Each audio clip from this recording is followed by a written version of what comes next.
The Psychedelic Integration Coach and PsychedeLiA, Psychedelic Experience Integration, are a collective of professionals and peers interested in the potential psychological and spiritual healing properties of psychedelics. Our events are intended for the purpose of educating about mindful and safe integration of entheogenic experiences, offering emotional support, and creating meaningful connections between community members. Find more information at www.psychedelicintegrationcoach.com/events, and may you live that psychedelic feeling. Hi everybody, welcome to tonight's event, which is Decriminalizing Psilocybin in California. And my name is Tara, and I help put on events and run PsychedeLiA. Tonight's speaker is going to be Ryan, but before he gets started, I just wanted to do a few opening statements that we do at the beginning of each of our events, and then I'm going to give a little rundown on the connection between decriminalization and integration. So I believe that decriminalization is actually a prerequisite for full integration, because a big part of integration is taking the lessons that you've learned and the things that you've seen in these psychedelic experiences and bringing them back and sort of weaving them into your everyday life.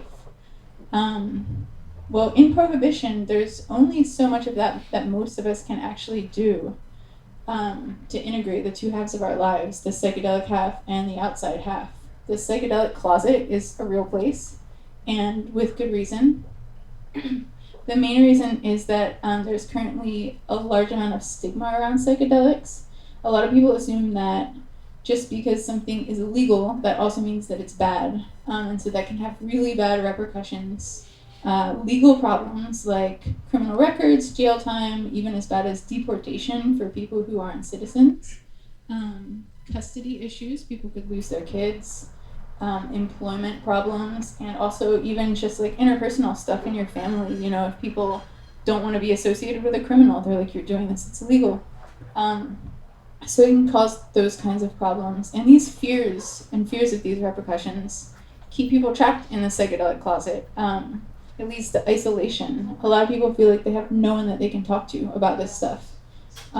Many of the circles that I've attended, you hear that from people saying like, oh, I can't talk to my friends about this, they wouldn't understand. I can't talk to my spouse about this. Especially older people, hear a lot of that from them. And so that's the people who even make it to the circles express that, but there's probably a lot of people who don't even feel comfortable showing up to psychedelic events, like integration circles where they can get support, or events like these where they can get education. Probably for a lot of people, they're afraid of their identity being revealed, and for people finding out who they are and that they attend these things because they're afraid of those repercussions. Another way in which Prohibition interferes with integration is a lot of us, some of the downloads and the lessons that we receive are about our health and ways that we can improve our health and our lives. And a lot of people don't feel comfortable discussing where they received these changes of heart from with their health professionals, their mental health professionals, their physicians. You know, in a perfect world, everyone would feel comfortable going to their doctor and saying like, oh, like I was on this amazing journey, and that's the thing that, you know, made me realize that I need to move my body more and eat better, you know? But we a lot of people can't say that, or feel like they can't say that now, because, you know, what they're admitting to is illegal. Related to that, a lot of people, myself included, have had the experience of addictions resolving as a result of a psychedelic experience. And because of the legal status and the stigma around these medicines, they're mostly looked down upon in recovery and addiction support communities. Like if you are like me and I quit drinking alcohol as a result of an experience that I had on a psychedelic journey, you know, if I was reaching out to online sobriety communities or recovery communities, a lot of people were like, no, you're not really sober if you still use psychedelics. And they don't say that about antidepressants in most cases, you know? So if these things were decriminalized and if they were more accepted as tools that people use to get well, I believe that would be different as well. So another part of integration that's super important is community, and that's not just about the psychedelic community either.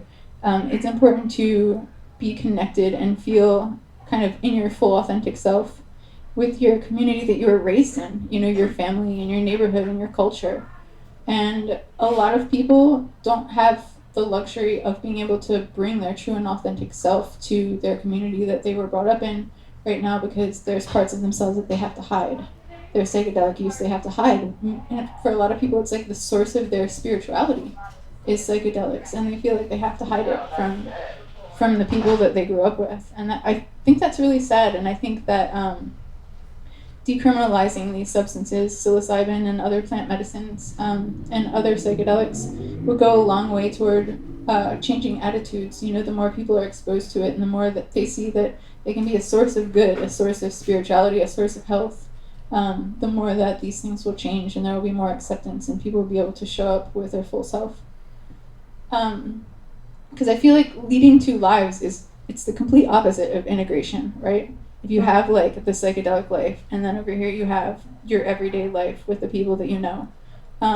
Integration is bringing two parts together, and like to keep them separate is like quite literally disintegration. But it's sometimes necessary. Like even for myself, like I hesitate sometimes to put my name on things because my day job is tangentially related to education. And that's a community that is not very accepting of this sort of thing, so I have to be careful what I say and to who. And how Googleable I am in particular ways right now until I'm ready to fully make the switch into the new path. So there's all of that in regard to the actual like integration part. Before integration, there's also the issue of the journey, and what do we integrate? We integrate lessons that we encounter when we're on our journeys, and sometimes I feel like prohibition leads to paranoia during journeys. And people get distracted by that paranoia, and maybe they don't go as deeply as they would otherwise go to find, the lessons that they need to find and bring back. So it affects in that way as well. And the other thing is that it's not just that integration needs decriminalization. I also believe that decriminalization needs integration. It's a two-way street. Because once things are decriminalized and there's more access and a wider range of people having access to these medications, these plant medicines, the more chances there are for things to go wrong if people don't have the proper support. A lot of people who look back on their psychedelic experiences and say that it wasn't a good one are because they haven't had the proper integration support and the proper community support. So I believe that spreading the message of integration and of harm reduction as well, in tandem with spreading the message of support for decriminalization and that sort of thing, it's just as important as any other part of it, because it will be able to stop these substances from being kind of painted with a bad brush when decriminalization does come and it's sort of a wider spread thing, and there's less of a chance of, if something is decriminalized in one state or one city, and like we show that we take care of our community members, that'll really open up the minds of the people in other places, I believe. So in closing on that, I feel like the goal of both of these strands of the psychedelic movement, the decrim side and also the integration side, is to improve the quality of life for as many people as possible. So we should all do our part by spreading the message of both at the same time. So that is all I have to say about that.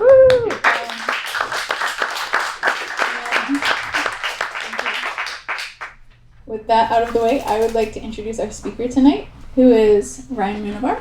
So Ryan learned how to grow psychedelic mushrooms in 2010 while filming a documentary on Repeal Today, a statewide initiative that tried to legalize cannabis in Michigan. In 2013, he returned to California and co-founded Monterey County NORML to begin turning on the county and local cities with open source draft initiatives. In 2015, he co-founded CannabisPermits.com and began winning local permits across the state. Ryan was given a percentage of Sugar Leaf Trading Company as a reward for winning their permit in the city of Seaside. And after scoring a perfect 100% on compliance, Sugar Leaf Trading company sold to MedMen in 2019 for over $3 million. And what Ryan did with his shares was immediately took them and put them all towards setting up Decriminalize California to make sure that psychedelic mushroom lovers wouldn't need to go through the same nightmare the cannabis industry is going through right now with permitting, hyper overregulation, and sin taxing at every step of the way. With true decriminalization, every person will be able to cultivate, manufacture, distribute, donate, possess, and consume psychedelic mushrooms in California. So that is what Ryan's been up to. And I'm going to turn this over to him. And he can tell you all about what's going on. Thank you.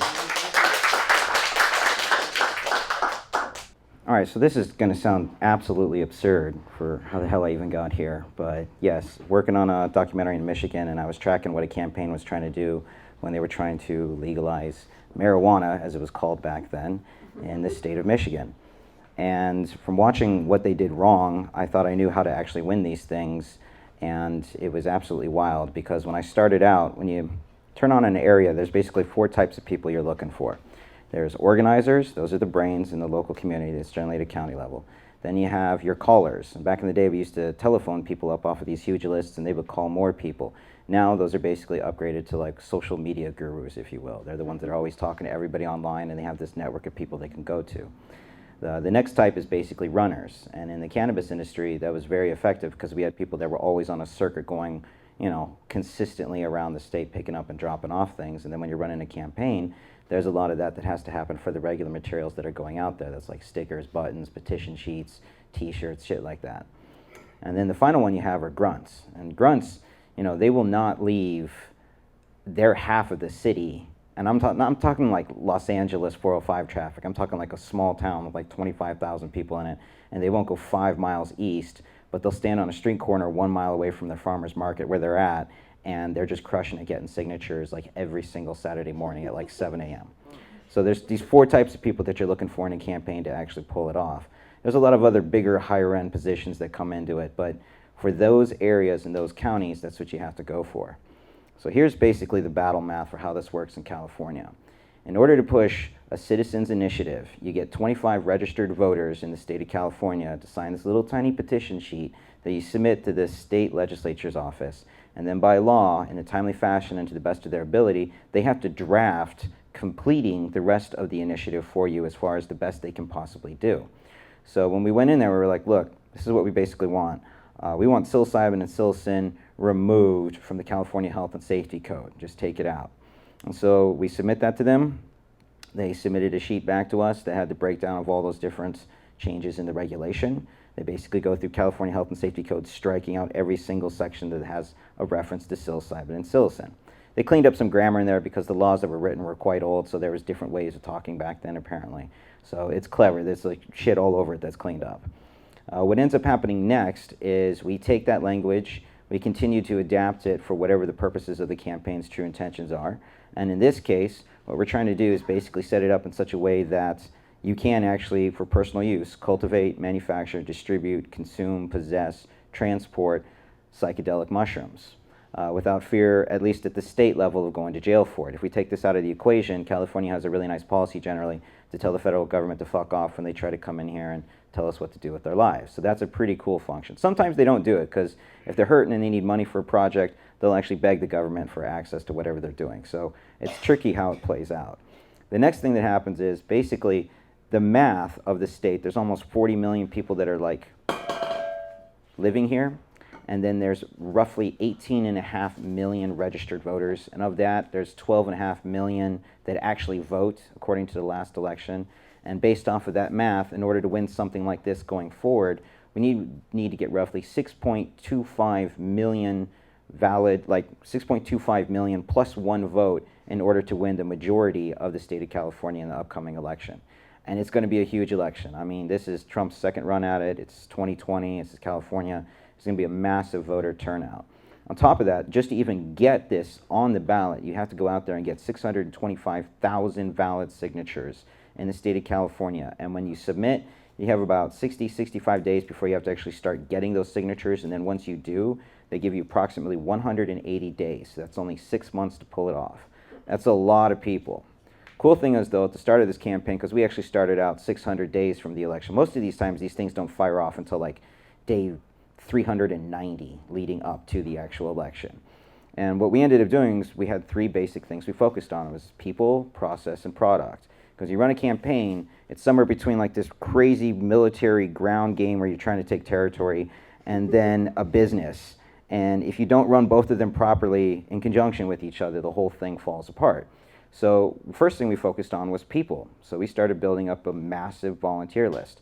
Right now, we have something about 450 volunteers across the state of California, and we have 58 counties, and they're in pretty much every single one of them. That kind of math is good, but then you got to give those people something to do and lock down their territories even more. So what we do, when about 3-4 weeks out from now, when we already have this language submitted to the state for the final review that they get, they give it this title and summary from the governor's office, basically, or the attorney general's office. We then basically flyer the shit out of the top counties with these little double-sided posters that have all the basic breakdown for the campaign, saying if you want to sign up as a volunteer or you want to sign up as a newsletter, you get either a button or a sticker. Then at that point we basically drop that location and that business, if they're cool with this, onto a little Google map that basically pins it all across the state, so when people need to find out where to go to pick that stuff up, they go do that. The next thing that happens is when we actually turn on to go get the signatures in those 180 days, this is a trick I've used in other areas very successfully, I'll jump back to that a little bit later, they can go in there and now under the table there are 1 to 2 people in the business that are trained up with a collection of petition boards and signature sheets that you can sign up right then and there. Because the old school way of doing this is basically standing at a farmer's market and that's all you do, maybe hit a couple of events. That's really difficult to get the kinds of numbers that we need in that amount of time. By actually locking down all of this territory, just like a giant strategy game, people will be able to find out, okay, there's always at this coffee shop a place I can go sign this petition. Or I go to that dispensary every single Friday, and that's definitely a place I can sign a petition. Bookstores, bars, coffee shops, etc. All those locations get dialed into this massive list. The other thing that does is it helps us with the marketing component, because afterwards, all right, you basically burn out a volunteer at about 12 to 15 signatures tops. You'll see this. If you're going to go home to your family on, Thanksgiving, and you're going to pull out this clipboard saying, hey, Dad, Mom, by the way, I actually do these things. Would you be interested in signing it so I never go to jail? And then that whole argument happens over the turkey. I mean, go for it. Like, it's wild. But people, it gets exhausting after a while, because when you go out there and you're standing on a street corner and you're about to talk to a stranger you've never seen before in your life, and you're like, hello, sir or ma'am, would you be interested in signing this nice petition so we can actually stop sending kids to jail for psychedelic mushrooms? And they're looking at you like, what the fuck? Get off my property. You're a maniac. I'm going to have you arrested. By the way, this is actually a First Amendment right, so technically they can't do any of that stuff, but people lose their shit sometimes when they're out there. I've seen this stuff happen at farmers markets over the simplest things. There's a woman who almost killed another woman because she wouldn't sign a petition to stop abusing elephants. It was wild. So politics in general attracts crazy people, and trust me, I'm batshit crazy to be trying to do something like this. This is not easy. This is one of the most difficult things in the world to try to pull off, and there's a very thin amount of time. And the crazy thing is, once we actually get the damn signatures, by the way, 1 out of 3 signatures is going to come back invalid. That's because either they're not actually registered to vote, but they think they are, and they're registered to vote but not in the place that they're actually living at right now, because it was 3 apartments back and they never updated that. Or they are registered to vote, it is the right address, but their signature looks like this half-assed scribble and it's impossible to determine if that's actually a valid signature. What the state's going to do is when we submit 625,000 signatures, we're not just going to submit 625,000 signatures. We're going to go try to get 1.1 to 1.2 million signatures so we can buffer that math, taking into account that 1 out of 3 of these things is going to come back bogus. So when we do go in there, they have this thing where they will randomly sample your petition to see if it's actually got the right number of signatures and that they are valid. But what ends up happening with something like this, if you're ever trying to do anything with drugs, just assume they're going to count every fucking one of those things. So what ends up happening is we have a lot of nice people sitting there at a computer just checking all these people's addresses, and it's a tedious fucking job. I've had to do it myself. And if it comes back invalid, you strike it out yourself. That way we don't even waste it and we have a proper count when we do this. So for the first 2/3 of those 6 months, for the first 4 months, we're going to try to crush it with the volunteers and the general locations. And then when we start running out of time and we start panic shitting ourselves, we're going to go hire 3 to 5 actual pro companies that are going to go out there, and they show up, they're really nice. They got these suits and ties and very professional. They're sort of like this weird color-coded cross between a perfect Republican and a perfect Democrat. So it's really confusing when they show up because they don't know exactly which side of the fence you're going to be on, and they're going to try to push their own angle, like, oh, fuck the Democrats, the evilest people in the world. And they're like, oh, the Republicans, they're going to kill us all. You know, it's that kind of stuff. So you meet with them, they give you this great pitch. They're going to tell you, okay, basically, we're going to pay the signature gatherers $2, and our fee, we're going to charge like $3, so we're going to make $1 profit. This is after like 45 minutes of bullshit talking to them, but this is basically how it pitches at the end. And then they're going to be like, and we're going to raise the finest collection of signature gatherers that we've already been using on every one of these campaigns for years. They're pros, they're seasoned vets, et cetera, yada, yada, yada. They're like, oh, okay, this is fucking awesome, let's do it. Then what ends up happening is you actually meet these people, and there's 2 groups of people they select, all right? It's college students and tweakers, all right? College students, they need the money, and tweakers, they really need the money, okay? So they go out there and they hustle and they get the rest of the signatures we need. We expect with the amount of signature collectors we're going to get just from our volunteers, expecting to have roughly 1,000 volunteers by the time we actually start collecting these signatures is about 2.5 months tops when it gets down to it. Then what ends up happening is we're going to burn through maybe 200,000 signatures tops is what we get out of that group. And then that gives us enough time and momentum to build up the money that you actually need for the campaign. So remember, that first thing is people, right? Build this massive fucking army of volunteers to run around and just cause all kinds of chaos. Then you go for the process. Through this whole thing, this actually started as an open source initiative, which basically means I was drunk one night, I was in my living room, I wrote out this basic draft on Google Docs of what an actual decriminalization of psychedelic mushrooms would look like, so you don't have to deal with what the fuck went wrong in the cannabis industry, which was a nightmare on so many different levels.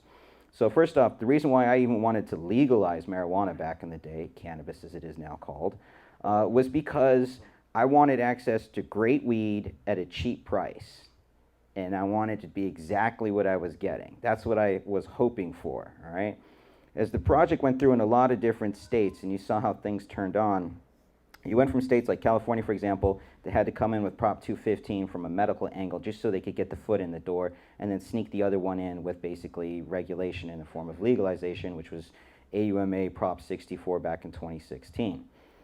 The problem was they allowed local municipalities to determine their own tax rates and their own permitting system. They never should have even let the locals determine their own tax rate because they basically applied a series of sins taxes. It's not like when you go into a store originally, you were just going to not pay taxes for cannabis because you're already paying a fucking sales tax when you're in there. At the federal level, which is still illegal, there's this thing called 280E.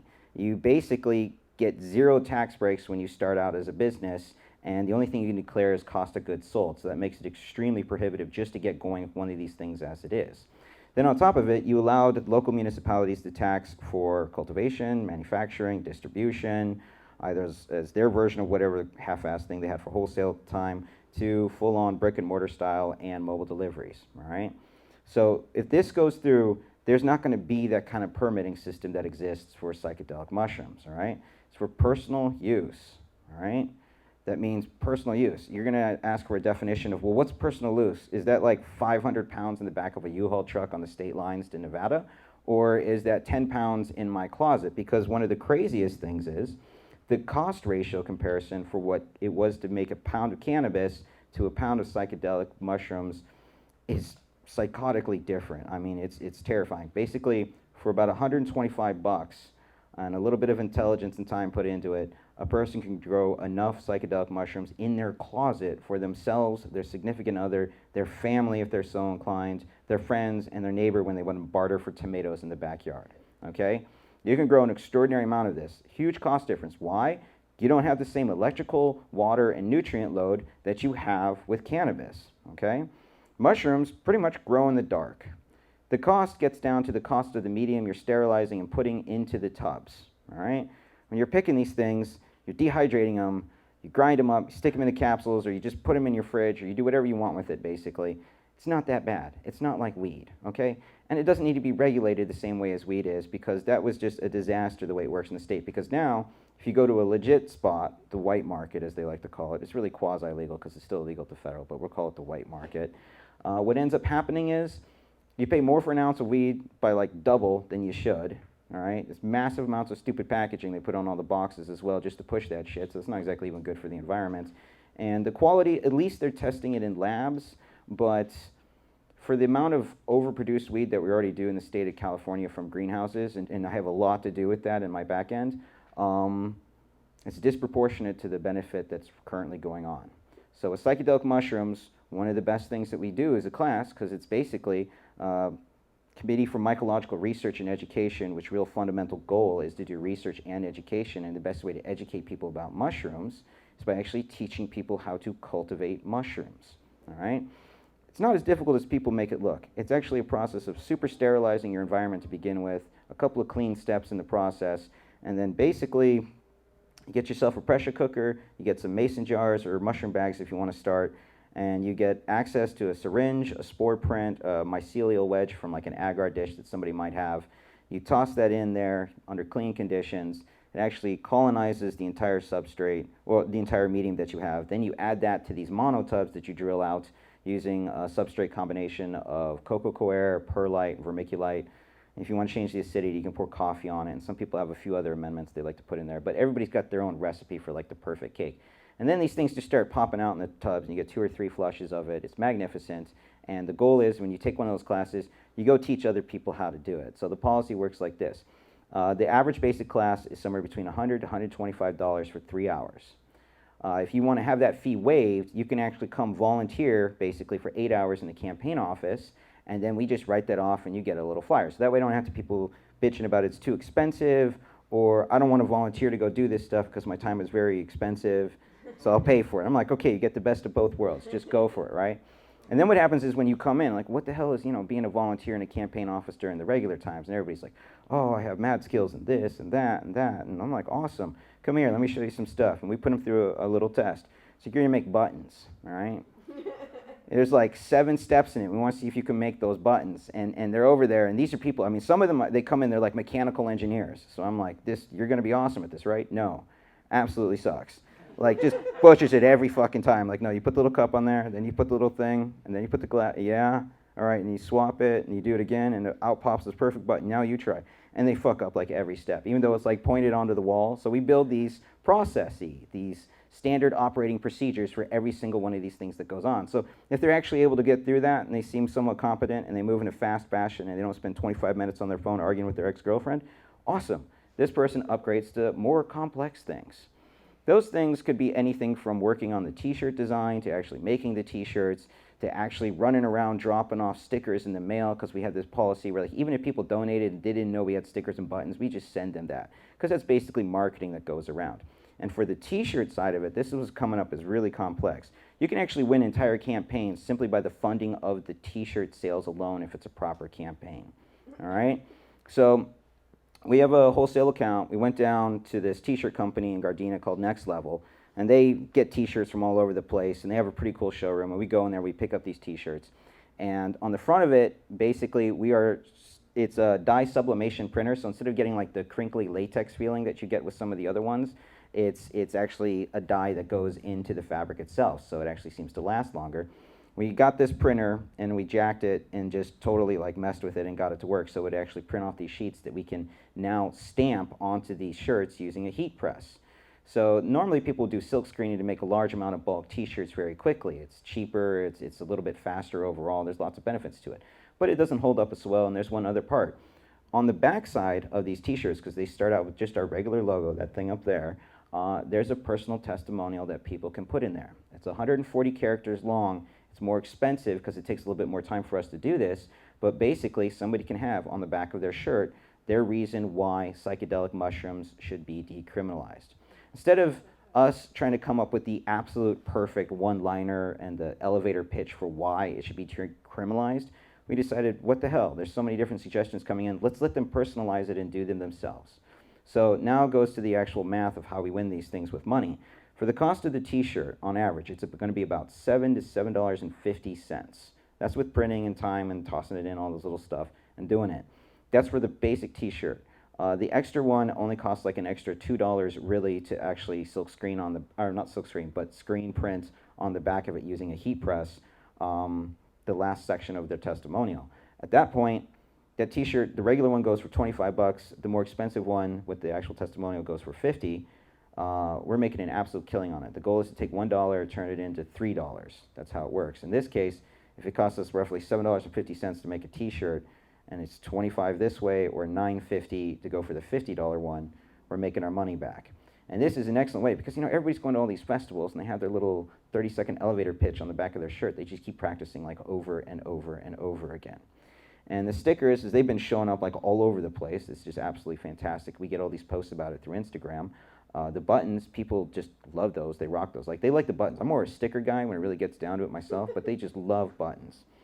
So the language, and by the way, we talk to each other using this system called Slack.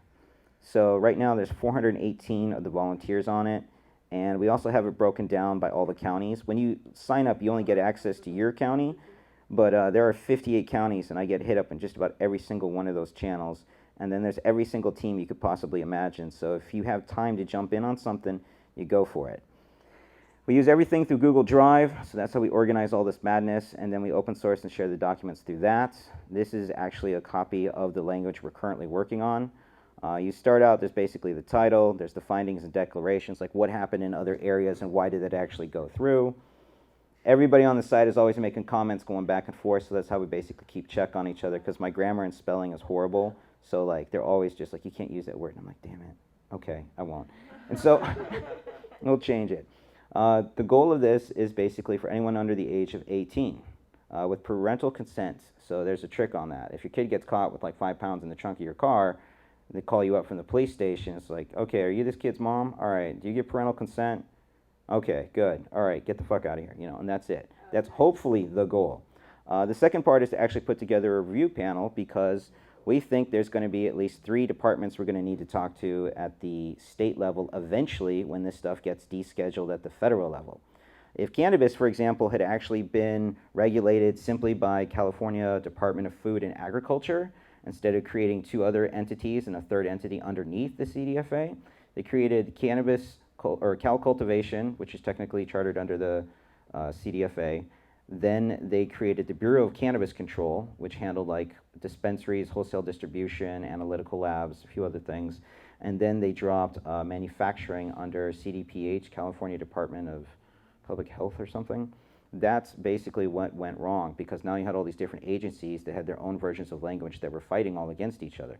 Cannabis in the beginning should have only ever been regulated simply by not the DEA, but the FDA, Food and Drug Administration, at the federal level. And then at the local levels, it should have been at least 2 organizations or departments.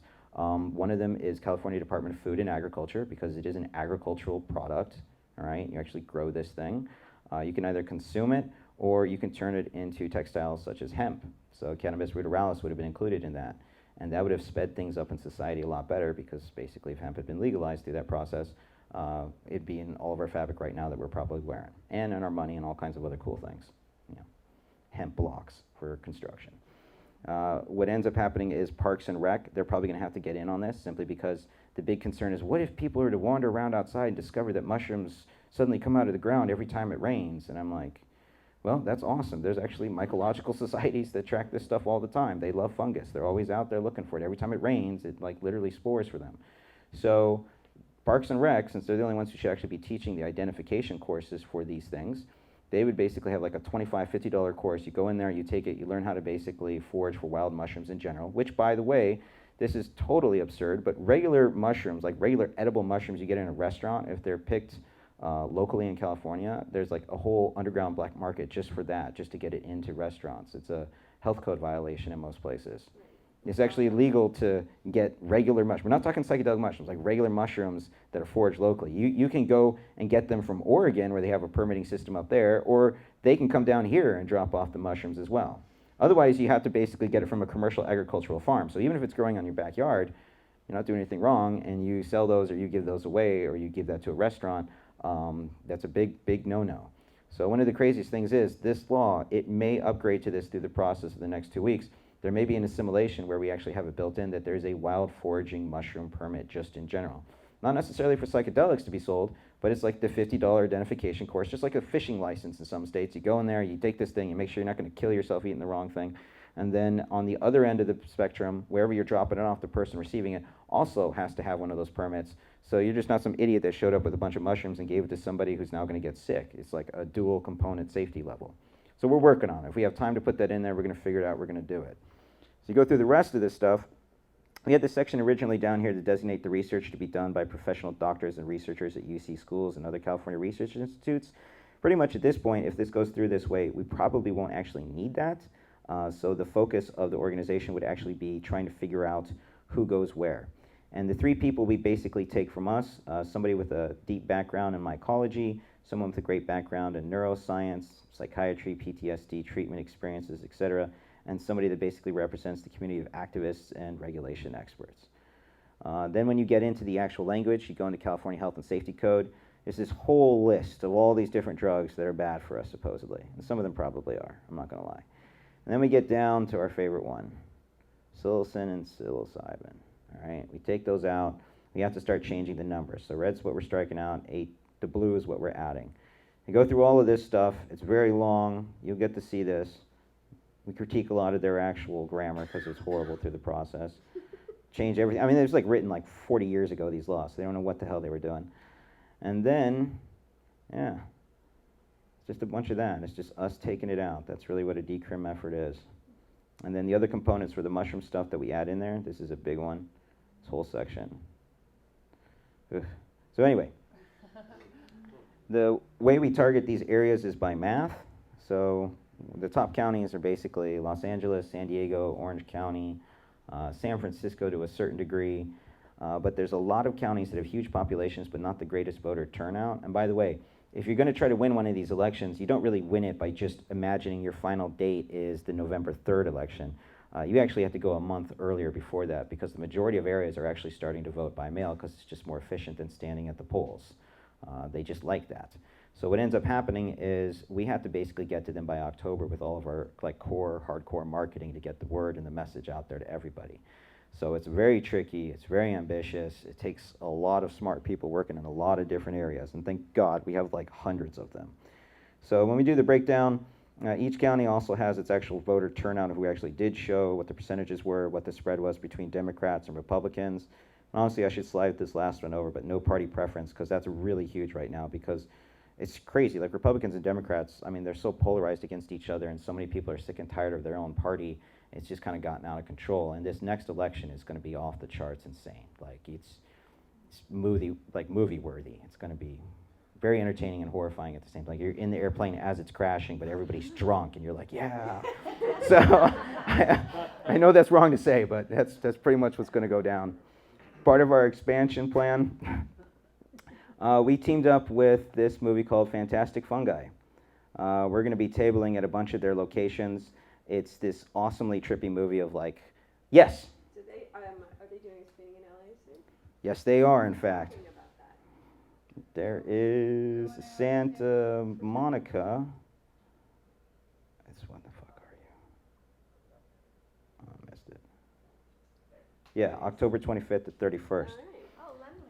So one of the cool things is like mushrooms are very, very popular right now, and they're going to become even more popular coming up. So I got this call from this lady. She actually produces this festival, and the director Louis actually lives here, and they want to do this like Q&A screening thing at the end of it, and then they also want to have these parties where we go and retreat afterwards and hang out. So the cool thing is I think they're in 9 different cities around California coming up over the next 3-4 months. So we have our local event teams, because each area has its little collection of grunts. They go hit those areas, they pass out all the materials that we need, and we hustle those people, and then at each spot that gives us an opportunity to have part of the after party, we go to that too, and then I'm probably going to end up doing like, I don't know, 9 Q&As with this guy. So it's going to be crazy. Like Paul Stamets in it, there's all these clever people, and they also go all over the country too, so it works out rather well. Let's see if this even works. My mission is to discover the language of nature, and I believe nature is intelligent. There is a world under the earth, full of magic and mystery. It holds the consciousness of nature's connection to all living things.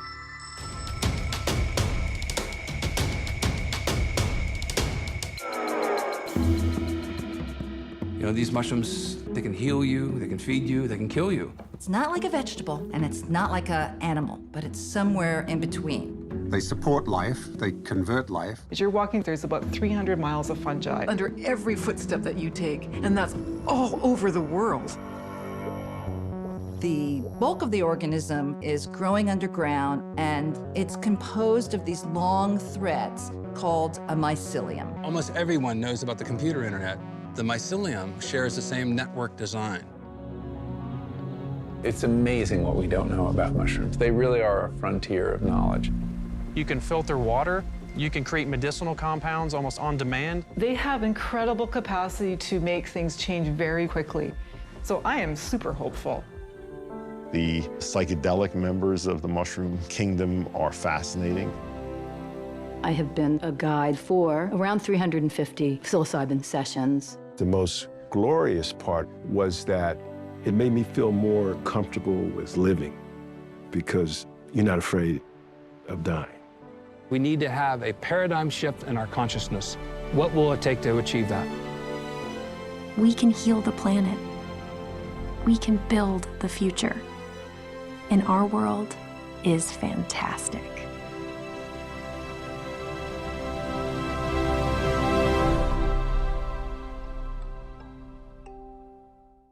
So what's crazy is in the next presidential election, if we're actually able to get this thing on the ballot and we actually are able to market it properly, the cost, for example, jump back to that. Let's say it's 1.2 million signatures we're basically going to go for. We're only going to pay $3 for the 625,000 ballot signatures. We're probably really going to drop 700,000 ballot signatures guaranteed into their laps just to really make sure that they're all good. The cost on average is anywhere from $1.50 to like $6 in California, so we're betting at about $3 per signature when we have to go to the paid signature collection side. And if the volunteers are only able to take out maybe 225,000 signatures, leaving 400,000, times that by 3, we basically need to get about 1.2 million just to actually pay for the rest of the signatures. And then the general rule of thumb is you take whatever the number was to get it on the ballots, times that by 3 again, put both of those together, and that's the actual cost to do it all.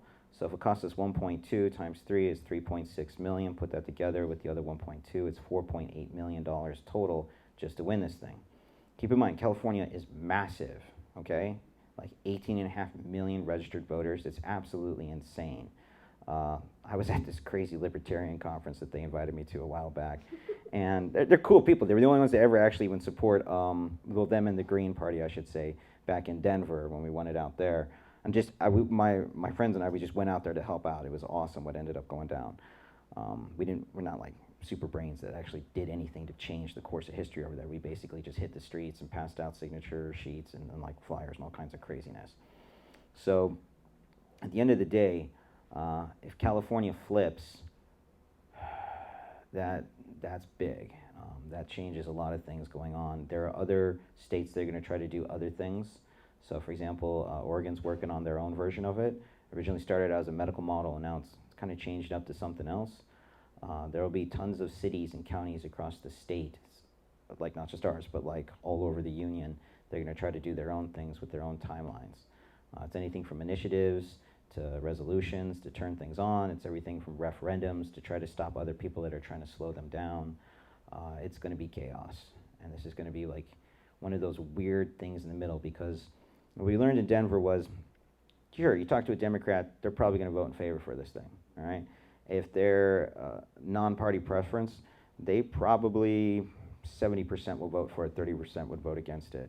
And we were thinking that the Republicans, being conservatives, that they wouldn't really be down for it. And keep in mind, the climate, literally the environment and the temperature of Colorado determines how much money they make off of tourism. So like the third largest economy they have there is based off of skiing, which comes from snow, which is water, and it needs to freeze. So for the past 20 years, they've really been paying attention to how their environment changes. They even have these incentive programs that pay people to walk to work instead of driving. It's wild. There's like a little app for it even. So, you know, they're a purple state. They love the environment. They're pretty kind to each other. They're super tolerant of all sorts of things. But there's one thing. They love their guns, right? So because of the Mile High City, when the world floods, you know, they're going to be up there just shooting down at people trying to get to their land. So they're very, very protective of their property. And the concept is your body is, in essence, your own property. You should be able to do anything good or bad to it, all right? I mean, did you ever see that movie Footloose? Remember that town where Kevin Bacon couldn't dance because it was evil? It led to, like, kissing and and other things and end of society, so they banned dancing. It was like it was illegal to do this. Some kids got into a car accident one day after going to a dance. It must have been the dancing's problem. I was like, whatever the hell. So what we learned was if we'd actually gone into more of the conservative areas and actually just shown up and given them the damn flyers and talked to them just a little bit, we could have actually flipped them. It would have actually come back more like 65% of Republicans. We're like, damn. So the thing is, you can't be a Democrat or a Republican and be like for or against mushrooms. It doesn't really work out that way at the end of the day. It's basically if you're a sensible person and you like your body and you don't want the government telling you what to do, you know, vote in favor of psychedelic mushroom decriminalization. And of course, I mean, God, I'm sure you all know that, you know, the drug war has been bad for us overall. Like, the war on drugs is a war on minorities, it's a war on rich people, it's a war on kids, it's a war on everything. So hopefully this will actually change things for the better in the world. And if you're interested, there's the volunteer button right there. Click on it. It fills a little Google form. It tracks all that madness. If you're worried about using your real name, as some people are, make a fucking alias. Go for it. That's it. All you have to do is check the Slack then when we actually send you the invite. You can still get in and talk to all these people if you need to be safe about whatever it is you do. So when I come to these things, it's generally to actually heckle people from the audience. So now it's your turn. So let's start with any questions. What do you got? Yes. What's the deal with like being able to use like an online signature collecting thing? Why is that not a thing? Luddites. Huh? Luddites. Okay. People that are afraid of electricity. No, this is literally the reason. They're worried about voter election signature collection fraud and the actual vote fraud that goes with it. And certainly after the last election, people were stunned that marketing companies could be used online to abuse that.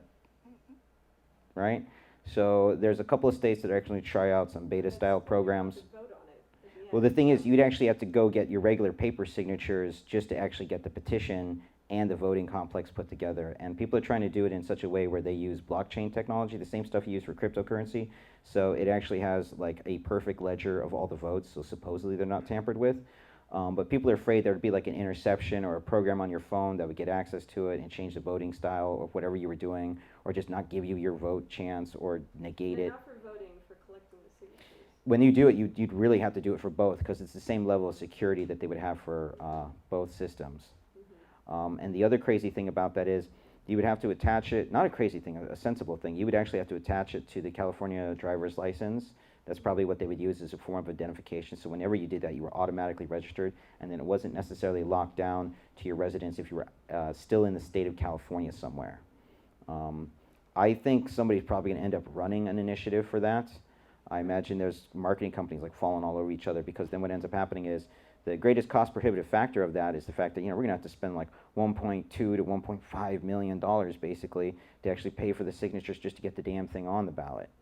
If you're able to take that component out, you may have to have some kind of component like you need 500 signatures digitally before you can actually submit this formally to actually go get the real valid signatures. It might be something like that just to filter out like everybody who has a crazy idea at 3 a.m.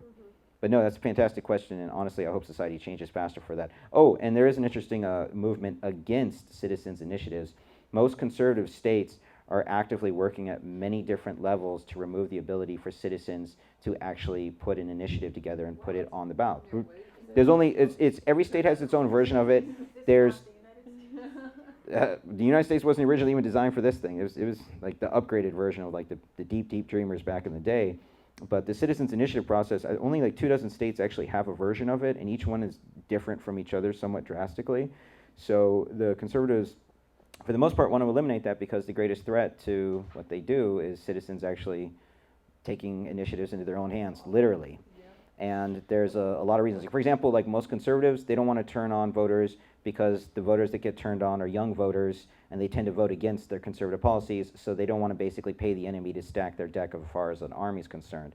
The Democrats, and on the other hand, they actually have a bounty program where if you go register people, not as Democrats, but just register them to vote, they'll actually pay you some. In fact, they'll even pay you a little bit extra in some cases if they are Democrats that they sign up on that party line. So, I mean, the two-party system has just been a disaster for us in a lot of different ways, but you know, I can't change that tomorrow. I would love to. I'd love to snap my fingers, but no. Yes? So the age being 18, and since 21 was some just selected age that seems to be accepted by most people in this country, right? Do you think you'd have a greater chance of it passing with it being just kind of adhering to the 21? We've been debating that for weeks. I just think like you'd win over so many more kind of borderline conservative safety people. There's a weird logic behind it. I'll give you the full spectrum. Like, this is the condensed version of our conversations. 21 was the original number we actually had up there, but then people didn't like the fact that it was compared to alcohol. Psychedelic mushrooms have like the lowest rate of like an LD50 that's ever existed. But basically, you can't overdose on this stuff. And you also really can't get addicted to it because it has anti-addictive properties that if you start out your Friday night and you take 3.5 grams, you get a proper hit. The next day, you got to go to like 6 or 7 to try to get an equal effect. And by Sunday, you know, you're not having much of an effect at all. It just kind of filters it out. And then you need a buffer of like 3 to 5 days, and you need to deal with some stuff, especially mental stuff for a lot of people. And then you get back into the process. So it's used in a lot of ways for, you know, combating alcohol and opioid addiction. But here's the crazy thing. Alcohol, it's 21. Opioids, you can be a kid. They can prescribe that stuff to you. And in fact, quite often they do. You get injured, maybe you need some pain pills. Maybe it gets a little bit out of control, you know? I'm not one to judge on these things. The other thing is, if we actually just properly decriminalize it, we don't necessarily have to go in and argue the whole age component, period.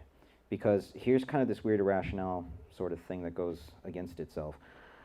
If you make it decriminalized for adults to do this, but then you penalize kids under the age of 18 to do this, generally society is structured where if you're an adult, you have a much greater penalty for whatever you've done that society considers wrong than it is for a kid.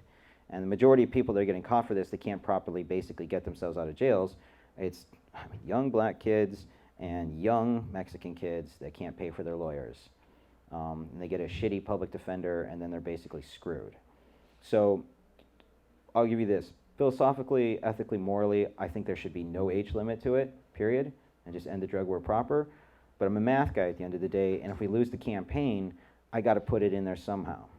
So the conversation then went to basically, all right, what if you did 21 or older, and then we're like, what about 21 or older, or technically 21 or younger if you have parental/guardian consent? And then they're like, well, are we going to lose the voters in between the age range of 18 to 21? A lot of people say, we're going to get the kids all excited. We need to get those college kids dialed in. Fortunately, college kids are some of the worst collections sampled for voting ever. They got midterms, finals, dealing with whatever personal relationships, and plus they got to go to spring break or whatever it is they're going on. So they're a really difficult group. So it's like, do we lose more or do we gain more if we make the age thing an issue? In fact, because here's some other counters to that. Like seriously, that's a fantastic thing that we've been going back and forth like nonstop. So in here, I'm going to give you 3 choices, okay? All right, the first one is, would you want to, and raise, at the end of this, we raise your hand based off each one of them. I'm just going to give you the brief of it. 21 and up, 18 and up, or no age limit. Because the other part that happens is, if I have to go back into the language itself, and it can be done, we would have to go and either change the definition all the way up here, and somehow include it off the chemical line on the side saying this only applies to people that are over the age of 18 to have this removed, or do I actually create a new section that's separate from all of California Health and Safety Code and says cultivation, manufacturing, distribution, consumption, transport, possession is decriminalized for people over the age of 21 or 18. I could put a special line in there. So first off, it's not a question of whether it's right or wrong to have an age limit in there, right? That's not going to change anything. Like, this is more a polling question of, do you think more Californians would vote in favor for this or against this based off your age? So ideally, is it 21 and up, is it 18 and up, or is it no age limit listed in there and they can't get you at the state level? They can still screw with you at the federal level, but not that. So how many people for 21 and up? Okay. How many people for 18 and up? Okay. How many people for no age limit? Right. It's a math equation. Like, I don't want to, spend $5 million on a campaign that loses for one sentence. So 18 is kind of a good middle ground because technically, as far as the law is concerned, even in the old California health and safety codes, For everything else that's in there, their definition is of a minor is somebody under the age of 18. If it's over that, and by the way, alcohol laws are horribly designed. Like, people thought we actually won the alcohol war. Basically, you know, all those nice little craft beers that you see people drinking thinking they're cool because it's from their local wherever, they've basically been bought up by like 3 or 4 different major alcohol distributing companies, and that's it. So every state has its own version of alcohol regulation. Some places are practically dry states. Other states, you know, they actually are the alcohol authority there. Like, you have to go through the state-owned store, basically. So there's a full spectrum on that. Randomly, this is totally stupid, but I was in Oregon and I found out you can't pump your own gas. They're like one of 2 states because it's an old law that those 2 states, for some reason, yet it's cheaper gas up there. I don't understand how that works. They got this old guy named Alvin helping me with his car. I thought he was trying to steal my card at first. I'm like, what are you talking about? Like, he's like, really? Wow, this is barbaric. He's like, yeah, it's the law. It's my gas station. I'm like, it's a cool gas station. So, all right. As far as what happens with all the other major issues in there, any questions, either on the logistics of how the campaign works, timeline, money, whatever? Yes? Oh, I'm sorry, he beat you to it. What's the polling on this issue? The polling on this issue is weird. Polls are only valid for about 180 days. You go back to 2016, we did this private poll, and we wanted to know if California is basically ready for psychedelic mushroom. We do a private poll so you don't actually have to show people it in case you don't like the math. So, but here's basically the math. We scored 54% in favor of psychedelic mushroom decriminalization, and then we had a plus or minus of 3.5%. So on a bad day, it looks like, well, let's start on the good day, it's 57.5%, it looks like we win. On the bad day, it's 50.5%. And that's if we do like every single thing right and get the money to do all of this, all right? The 50.5%, oddly enough, the math in Denver, when we were out there, we were at one of these awesome venues at this huge screen. The people in the campaign were all excited, and the math was going to come in at 7 o'clock because they actually count the math kind of early there, and they start giving you like early samples of it. And there's this big projector and this drum roll, and it rolls up on the screen, and suddenly it's like 55 against 45 in favor. So we're losing by 10 points on the spread, and we're like, oh, we're fucked. Like, this is so bad. So like half the party ditches out inside of 30, 45 minutes. And then the other half of us, we're sitting there, and we're all just trying to be like positive about this. Like, we keep looking at the math, we keep breaking it down, we keep going over it. And like, well, the margin's starting, it's getting a little bit thinner, it's getting better, but it doesn't look like it's getting better fast enough. And then the next morning we wake up and like, have we still lost? And it's like, yes, we still lost, but now we're only like 3-4 points away from each other on the spread. And then, you know, I get to the airport. We had this lunch, and we're all kind of like sad about it, but we're like, okay, you got to keep going with this momentum, don't stop now, all of this stuff. And then I get to the airport, and I'm going through baggage claim and security, or the security checkpoint, and suddenly I get like all these text messages that we won. Holy fuck, we won. Shit, we won. And we're like, oh my God, I'm about to do backflips in there. But we only won by 2,000 votes. So there were a couple of things that basically went wrong. First off, it was run as a special election. Not wrong. I won, okay? I mean, what they did out there was absolutely phenomenal. It was like, that was big for Citizens Initiative, like something like this. But unfortunately, they had the bad luck of they were synced up with a Denver ordinance that was basically going to allow for homeless people to now have tents in this park in the middle of Denver. And that one was like 300 or 301. It was like the numbers were so close to each other for the things. And then there's a special election. It was like only 2 major issues that people were voting on. So most people were only familiar because, think from the point of view of a landowner. By the way, landowners, they're the ones who vote with the highest percentage of any people out there because they pay taxes and they're sick and tired of paying taxes, so they're always going to vote, all right? And it's generally older people that actually have the money to own homes these days. Younger populations were totally transient. I've moved like, I don't know, 47 times in my life. I'm in that group. So they thought, shit, if all these homeless people put up these tents in this park, I'm not going to be able to sell my house that much. It's going to depreciate, so fuck that. So all these people had this connotation of the numbers right next to each other, and that's why they were very resistant. A lot of people, if they hadn't been talked to about the mushroom thing, they thought it was all one and the same. At the same time, it's actually raining outside, which generally kills people going to the polls because nobody wants to get wet ever. And so suddenly you start losing all the late people that were supposed to vote, but they didn't vote early because all the old people, they voted early ballot voting. They just did that shit a month prior before they even get properly marketed to. And then at the same time, and keep in mind, this is in Denver, Colorado, right? Don't forget Columbine down the road. there's a school shooting that goes off the day of the vote. It's like 2 or 3 people get shot and killed. So we're in this like restaurant just watching all of this stuff happen, and it's like raining outside, and we're thinking about it, and it was insane. So the question of the math on the polling, even by that math back in California's day, that was like right at the end of 2016, the math is going to change. The polling is very expensive, and we base a lot of our decisions tactically off of what locations to target. So for example, you look for counties that tested very high in polling and the actual votes for cannabis. Most of the coastal counties, they're like off the charts for it, excluding originally Orange County.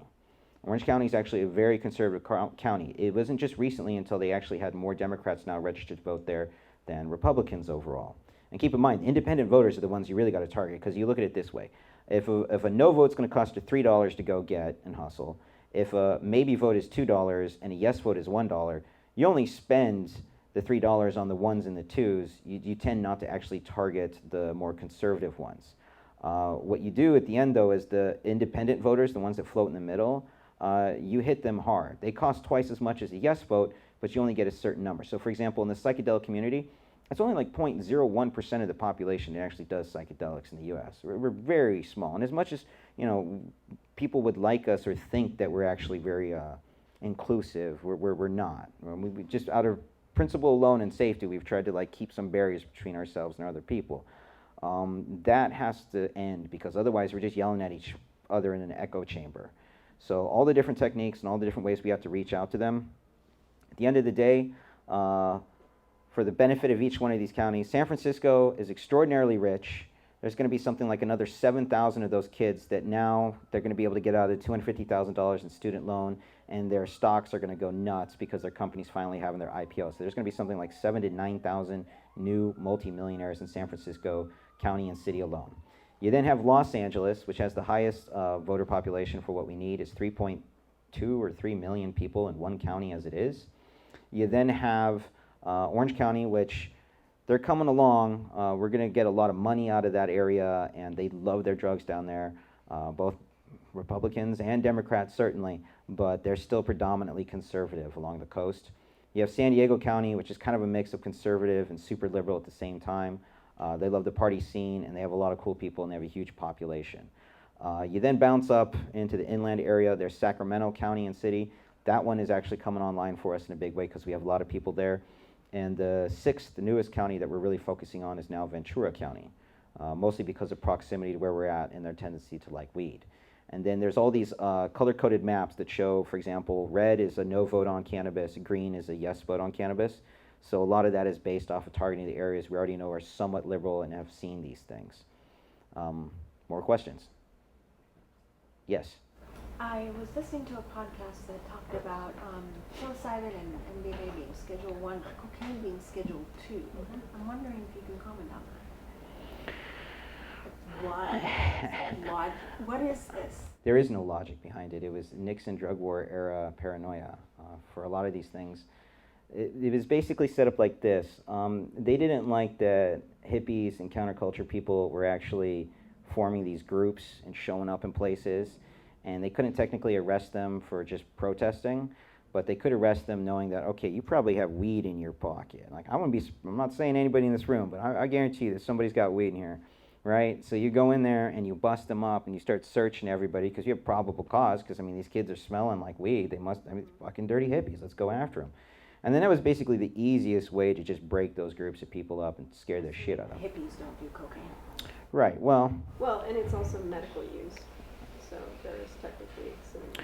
Well, there's a schedule for it of how they break these things down. But for example, MDMA, ecstasy, it has an amphetamine backbone in it.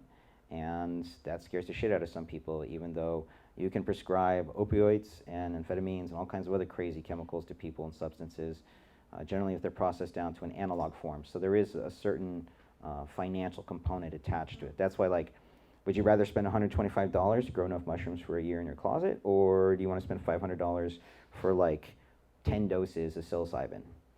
I mean, it's up to you what you want to do. Unfortunately, the government is telling us what we should be doing, and that generally sucks. Yes?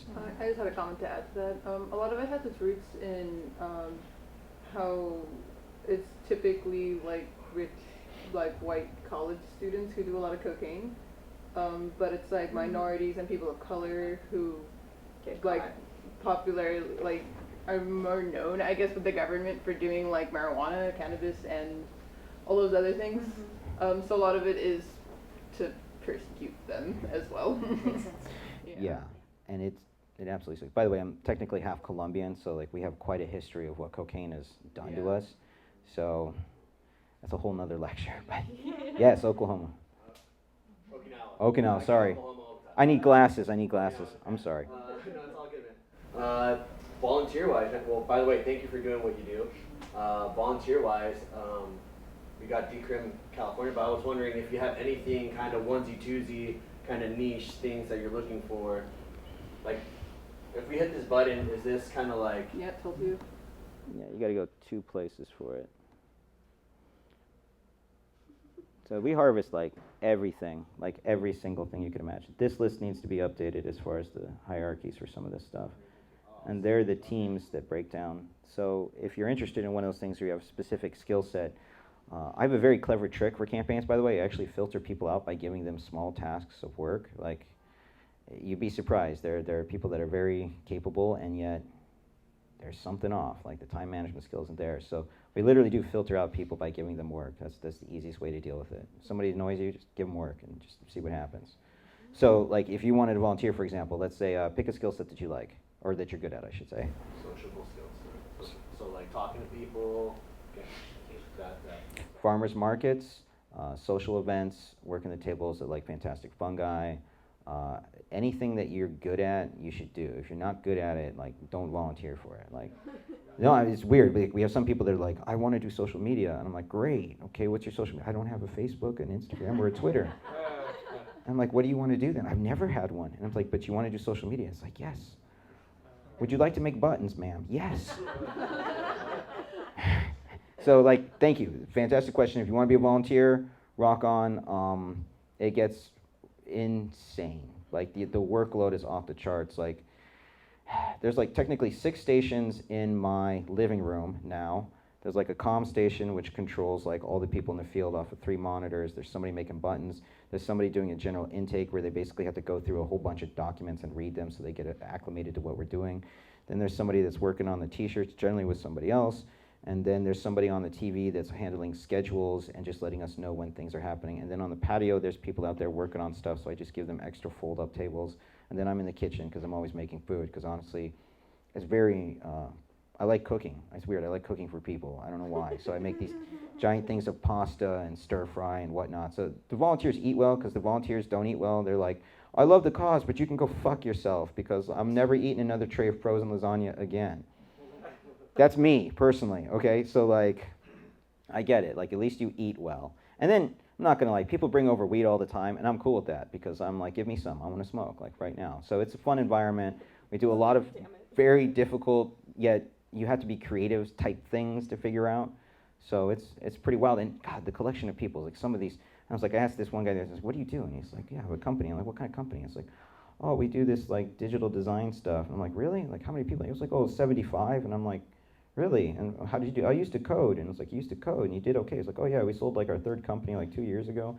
And this guy's just over here chilling, right? And then the kid next to him, she's like, I go to school where you used to go to school. And he's like, oh, I hate that fucking school, but you know, cool. And then, you know, they start chopping it up, and then, you know, they're working on stuff, and she turns out to be like a 3D graphic designer. And like, I'm like, why didn't you mention that? Why are you making buttons? And she's like, I just wanted to learn. I'm like, okay.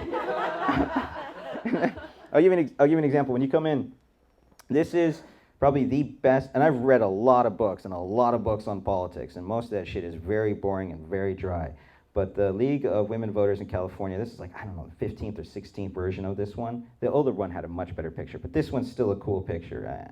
The book is amazing. Chapter 3 is the entire breakdown of initiatives, and it has the entire thing. Yeah, flip through that.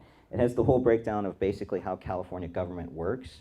A lot of it is actually designed first to make sure you have no idea what really goes on, so they can completely disenfranchise you in the process, because they really don't want you paying attention to any of this shit. I mean, this is really how drugs became illegal to begin with. Like, nobody was just checking their email that day because they didn't even have that back then. It's like, how did I know the government was putting this thing together? I see a couple of newspapers that, you know, the black musicians will sleep with our white daughters. Oh, fuck, sign me up. I mean, there wasn't even that option. They just basically passed the stamp back and started screwing people over with cannabis, and then it just kept going. So knowing how your government actually operates, they have really cool infographics and stuff. I think they should honestly do like one of those animated commercials for it. Not commercials, but like cartoons for it, like how the world works. That is the best one on government. This is if you never want to sleep again in your life. This is how to like run campaigns. And it's absurd, but it's a good breakdown too. And that's my favorite one. I've read others before that one, but that one is pretty much the best. This is the cannabis grow book I started out with, and it's cool, and I love it. But there's other ones we recommend now because they're just like 25 years more advanced when it gets down. But there's always arguments about the techniques that people use when it comes to growing mushrooms. So I'll give you an example. This is a weird one.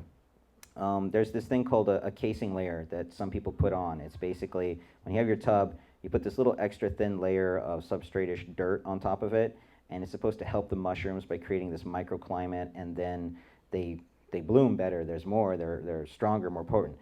50% of the people online claim by this, right?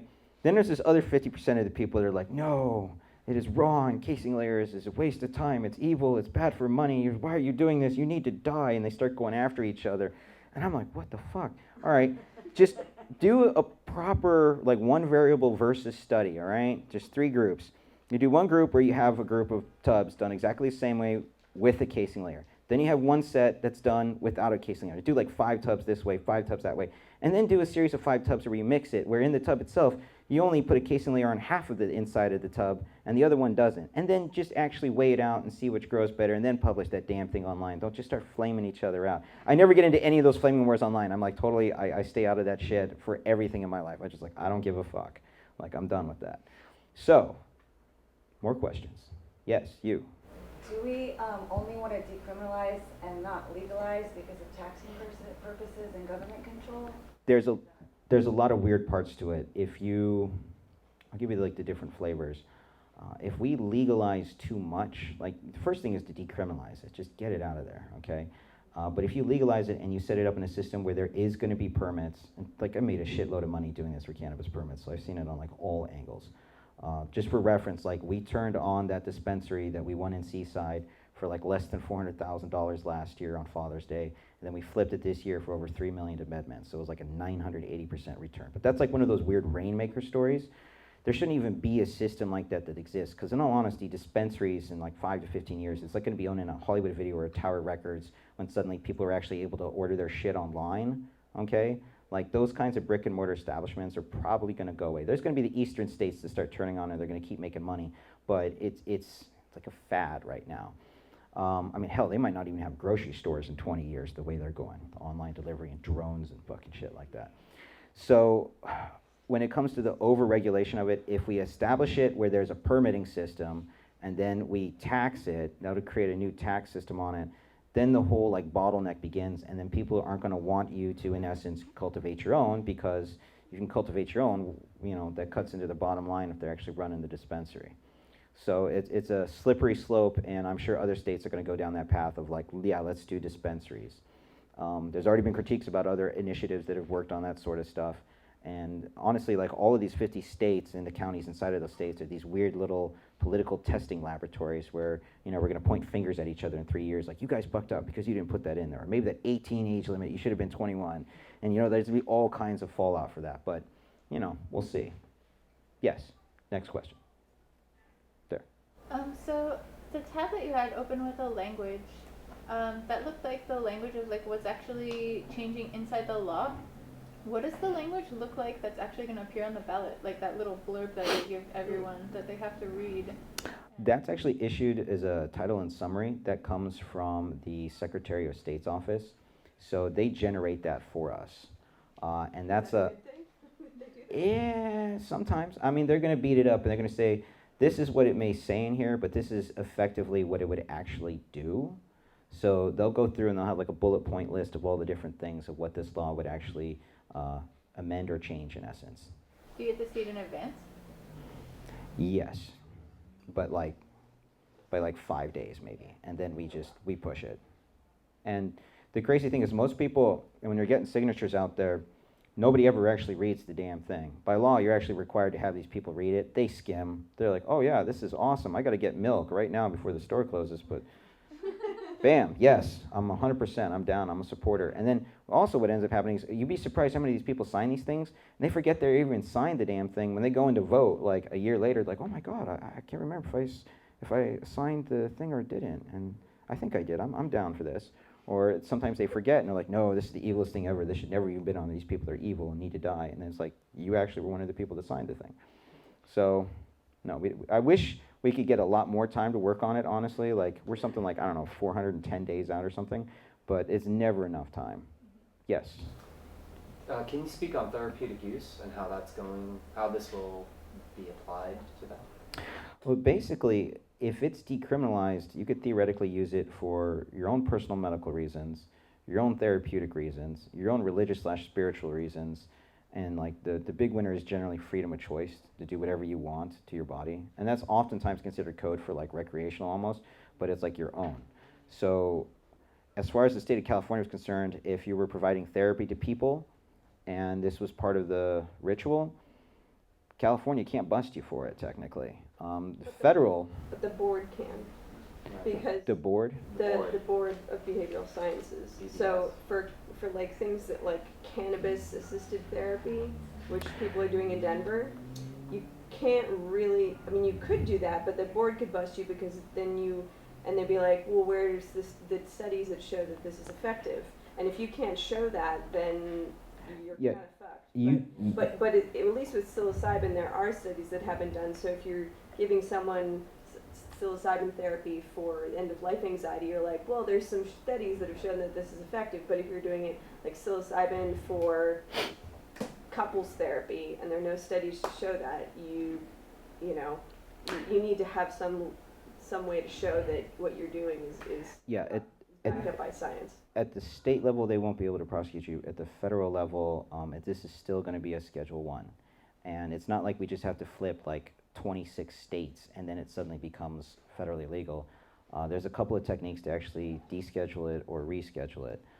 The head of the DEA can do it, theoretically. They could just wave a magic wand, take a lot of shit. The head of the government, the president, could make a request to do it. Or the citizens themselves could actually push a federal constitutional amendment, which is extraordinarily expensive. Oh, I messed it up. It's okay. God knows. No, it's okay. Yeah, it's back. So the process is difficult, and generally, like for example, right now, it's actually the FDA that seems to be kind of like quietly helping the process along by actually trying to at least reschedule it so they can actually do therapies on certain things, research on it in essence. Certain states know, and then at the county level, if the states have broken down and basically said like it's not like statewide illegal anymore, some counties and cities will probably try to come up with their own version of like shutdown style language. Like you saw the same thing happen with cannabis when as like 2016 was rolling up and all these people started freaking out like, wait a minute, the state turns this on and you don't actually have your local county and city figured out, if you don't get this dialed in, you're basically going to have to model up to what the state did itself. So, I mean, it's going to be like a fist fight in a phone booth, and there's going to be lots of casualties all around for different counties and cities that don't work. So we're going to see. And for example, recently, because of all the hype that's going on with psychedelic mushrooms in Canada, there was, I think it was a city councilwoman actually tried to push a resolution to shut it down. So they were originally targeting a gentleman that was basically trying to set up a brick and mortar style mushroom dispensary. That's pretty much how he was bragging about it online. It brought a lot of negative attention. So there was that first wave of backlash of somebody who was scared for it. So it's crazy. Like in cannabis, you could win a county or a city, but then it could also regress back into something worse depending on what happens. So yes, more questions. Yes? Is there a worry that on the ballot people won't know what psilocybin is? Absolutely. It's a tough one.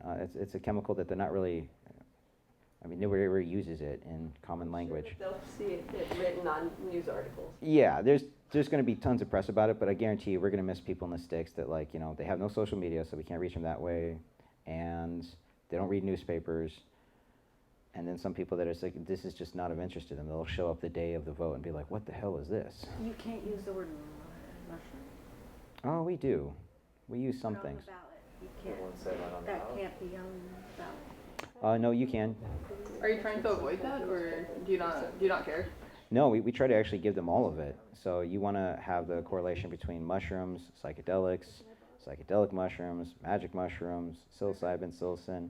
There's two other components, basting and or-basting, which actually don't need to be in there because they're not technically illegal, but we like to tell people about them because they're awesome. Yeah, stickers and buttons have psilocybin on it. So. Yeah. So we're trying to, I mean, it's got the image of the mushroom, it's got the website, and then of course we're trying to reinforce it. So it's a huge process of just educating people in general. That's why, for example, some of the best people you can meet are actually running local mycological societies.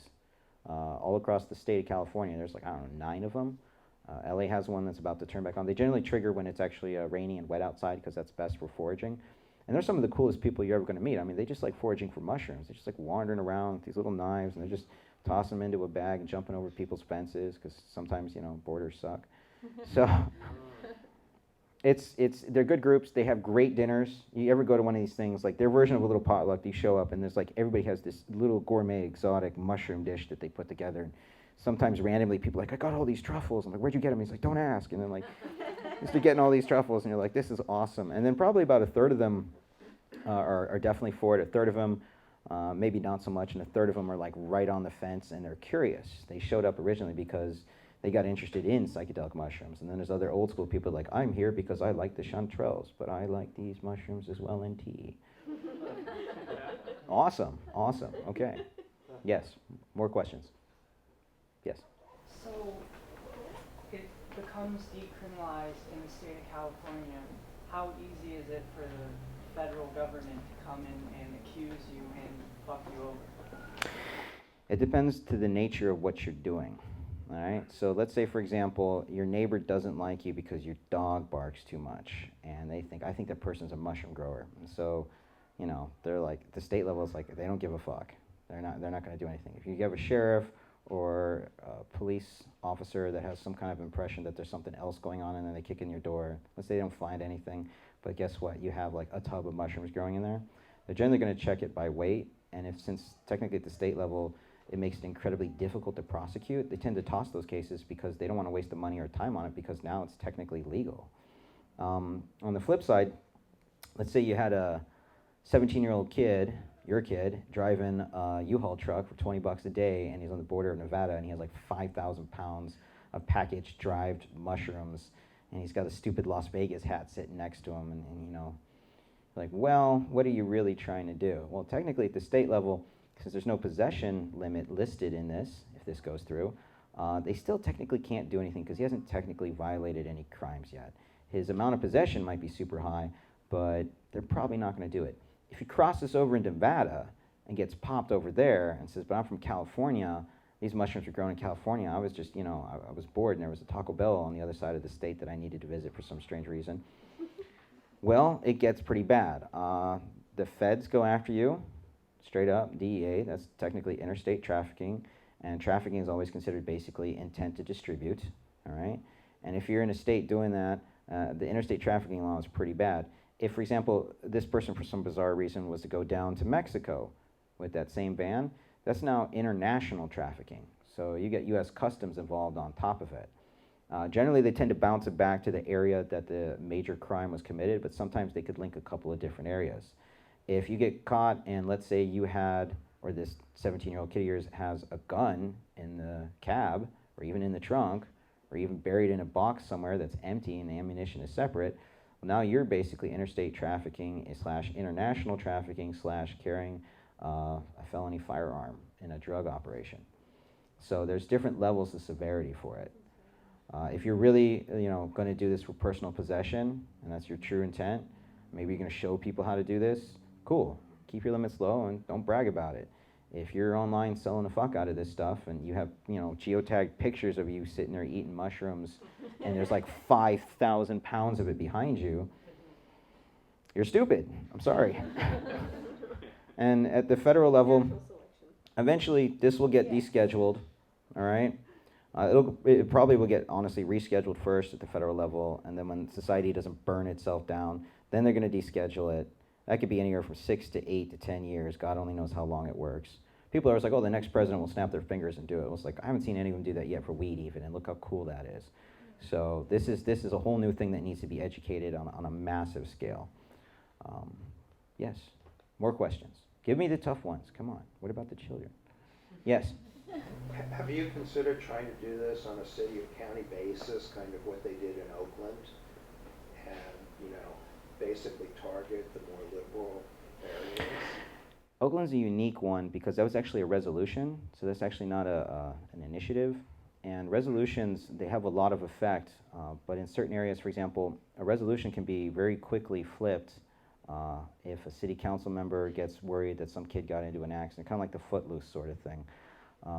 It's not the strongest piece of paper you can have, like you could tell ICE to get the hell out and not to be there, but they can still come in federally. The state technically could maybe be on your side, maybe be against it. Initiatives are much stronger because you're actually formally changing a law.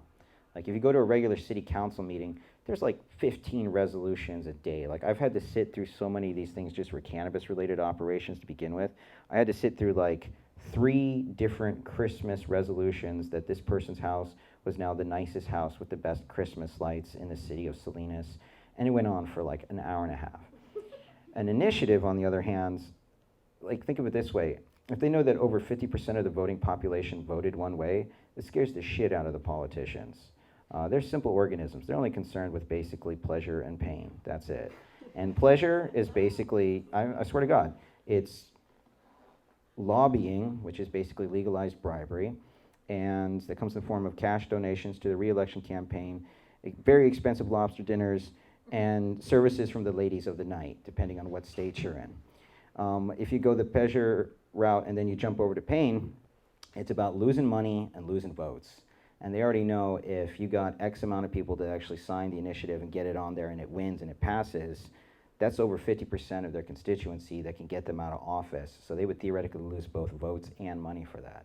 So initiative is terrifying to actual government. And the crazy thing is you get enough states to push initiatives like this, you can really start putting some pressure on the federal government to deschedule it, because what a lot of areas will wait, for example, there is always this problem with cannabis, like the local city or county is like, oh, we can't do anything with cannabis right now because we need to see what the state's going to do. If the state passes it, then we'll actually back it. If they don't, then you know we don't think we're ready for it. Perhaps we're a little bit more progressive. So example, Berkeley's going to go off. I imagine that's going to win. I would hope Santa Cruz would put it together and actually win a local resolution, because every time one of these things goes off, nobody knows the distinctional difference between an initiative or a resolution anyways, and we'll take the press wins anywhere we can. So we in fact even list like Oakland in our whereas statements of like why this should actually go through is because, you know, Portugal did it, Amsterdam/Netherlands has a version of this, Jamaica I guess is doing something, Denver, Oakland, Berkeley, Santa Cruz, etc. So yeah, we have thought about it quite extensively. We in fact thought about running local county initiatives, but honestly the real focus is much easier at the state, because once the state goes through with this, most of the cities and counties, if the state hasn't suffered too much in the process and it doesn't create an extremely expensive infrastructured system that needs to be maintained, they're for it. So yes, but fantastic questions. More questions, yes? Why is it that pretty recently spore sites will no longer ship to California, Georgia, and Idaho? I asked them to. I would imagine because people are paying attention now. I don't personally know the logistics or reasoning behind what they're doing, but they know they're not supposed to, and most of the time it's the kind of thing that you could go to the website, fill out the application for the spore syringe, print, whatever it is you were looking for in essence. Even if you're from California, they have those little disclaimers saying you shouldn't be able to ship to California, but then people put in their address and they would still ship to them. So technically, I mean, maybe they're just getting paranoid. And then again, at the same time, you have people in Canada now that are claiming they have mushroom dispensaries, and they're shipping stuff online right now using cryptocurrency. So there's a whole risk-reward ratio that these people are playing out at the end of the day. But yeah, good question. More, yes? What key people within government or on, say, the private sector or public-wise have been supportive of this movement publicly? Joe Rogan came out in support of it for Denver. The last-minute hit he put out there online just probably got them an extra 5,000, 6,000 signatures, and we only won by 2,000, so that was a huge hit. So as an influencer and a podcaster, yes, he'd be at the top of the list for that. Michael Pollan has done a lot of great stuff for this, just with his collection of books and his general work. If you go the route of celebrities, technically there's Paul Stamets in the mycological world that's pretty supportive of all of these types of initiatives and resolutions and just the cause in general. He's a myconaut in essence. You then have, I wouldn't be surprised if Elon Musk was down for it. I'm just saying that now. Don't quote me in a month, but we'll see. Woody Harrelson, definitely. AOC did, but the problem is, like, when you lose and how you lose plays out later. And what she was doing wasn't too extreme, honestly. It seemed pretty sensible, just from the current nature of things. But keep in mind, the majority of votes that were against it actually came from the majority of people there, which were Democrats. So they shot it down. Like, a lot of people, they don't like a freshman anything in the world because you're just an upstart and you're young and stupid and you don't know what you're doing and you're loud. And then they think you're basically trying to take a bunch of attention. So that's how they try to spin it on AOC all the time. But there's going to be a lot of politicians all over the place, and eventually it'll be like hardcore Republicans pushing it too. Like, Republicans pretty much love weed. I mean, you see them pushing it all over the place. Not all of them, but plenty of them love it. More, yeah, I mean, does that answer that though? Any key organizations at all in California, like any veteran groups have? There's actually a couple of veterans groups that are actually in the process of getting ready to teach their people how to do it. So there's an organization up in Sacramento that wants it. There's one in Santa Cruz that wants it. It's fantastic. What I really want to see is basically people doing studies on like alcohol and opioid addiction style things and see how it works in group therapy. But it's a tough one. And the major groups, for example, the core Democrats will never support this until it actually wins somewhere on a big way. The Republicans will never support this until they get so much pressure that they need to, because the Democrats keep grabbing all the attention. Green Party, they're nice, but they're insignificant in the math equation of the world. And unfortunately, so are the Libertarians to a great degree, even though they were the best ones to formally come out and support us in Denver. And they were awesome. They were like, they had our flyers out and posters and shit all over their tables everywhere they were going. I would actually like to see, honestly, like an elimination of all the different like Democratic, Republican like camps that exist out there. But we're not in a society where that's going to happen anytime soon, because it's too rich. And as far as enemies, that's an even more impressive question. We'll have the entire prison industrial complex against us. The California League of Cities, which should actually be the California League of Cities and Counties, probably 75–80% of them will formally come out against us. There'll be some bullshit real estate associations. There'll be a couple of religious operations that, you know, what about the children? That's always what you hear. So what about the children? The children. You have to save them from themselves. God, they're just... It's what you always hear. It's bad. And then you have, for example, you have NIMBYs. These are people that are like, not in my backyard. That's literally the acronym for them. They're like, I'm totally down for psychedelic mushrooms. I think they should be everywhere. They're fine. They're wonderful. I've used them myself. But I don't know if it should be in Beverly Hills. I don't know if people should be allowed to do this in Beverly Hills. This is scary. Although I would assume that people in Beverly Hills would be like, fuck yeah, where's the cocaine? I mean, like, they're losing their mind.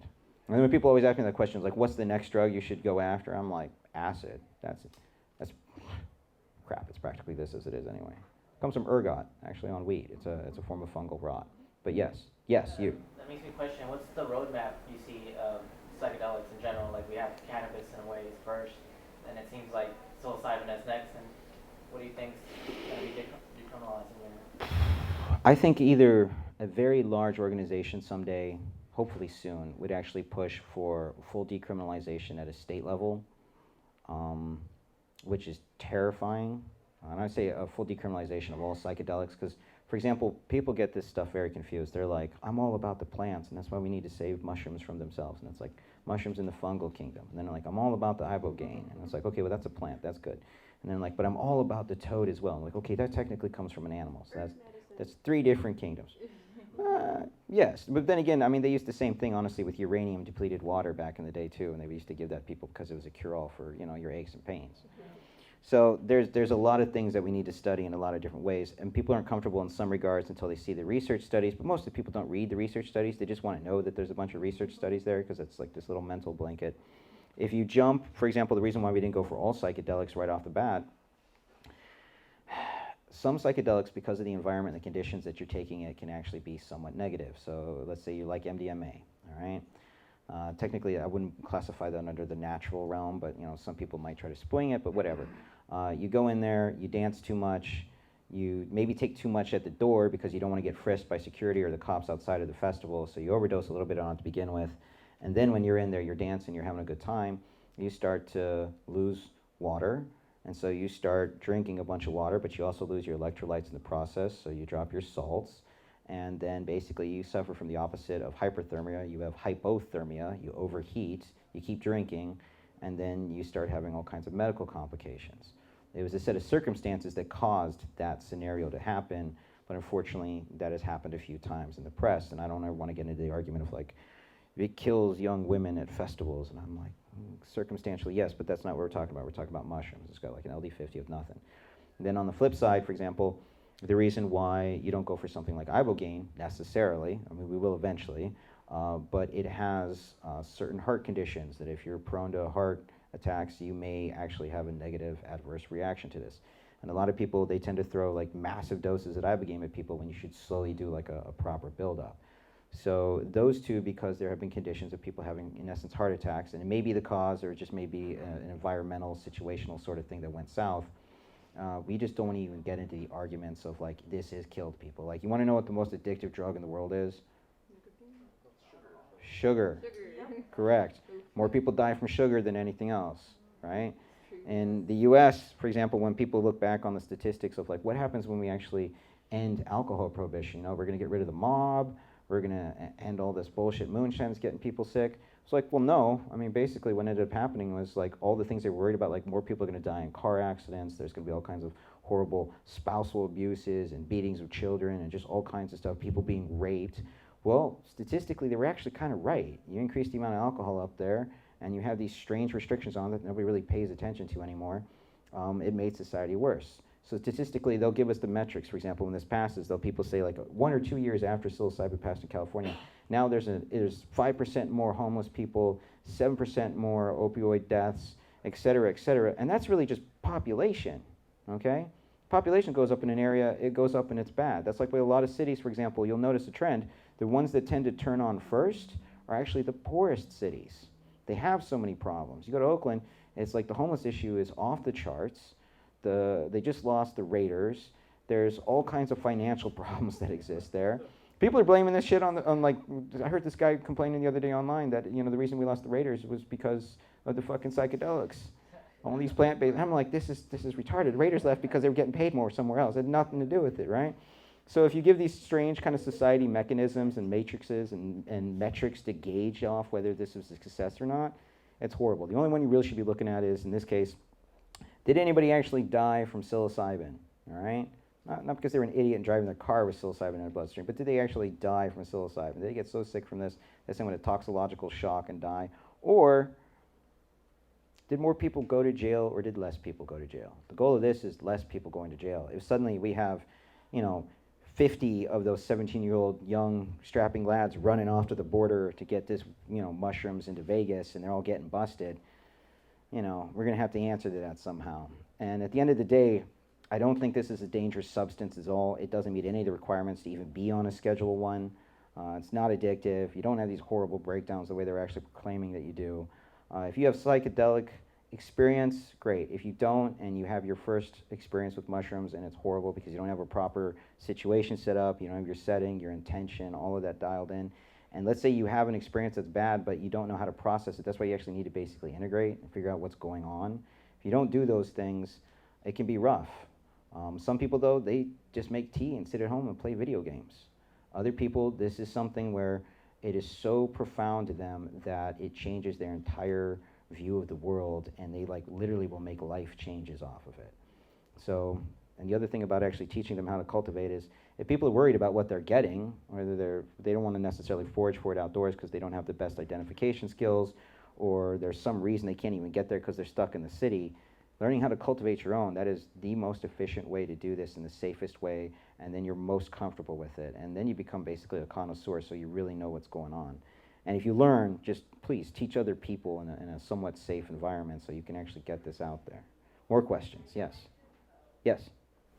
You are educated on all this stuff, and I was wondering what your opinion is on how long do you think it will be till the war on drugs is nullified as kind of a collective?